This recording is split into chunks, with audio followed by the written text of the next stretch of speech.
Hello everyone and welcome back to the channel. Today I'm going to show you guys how to add Discord link to TikTok. So first of all, go to Discord and at the top left corner you can see a three-line icon. Simply tap on that and go to the chat section that you want to select.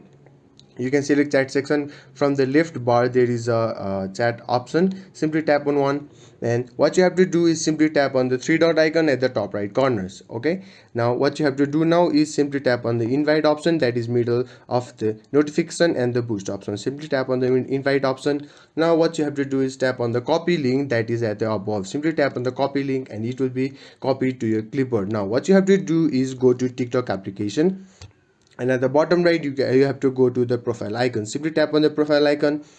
Now what you have to do is simply tap on the edit profile right beside the add friends option. Simply tap on the edit profile.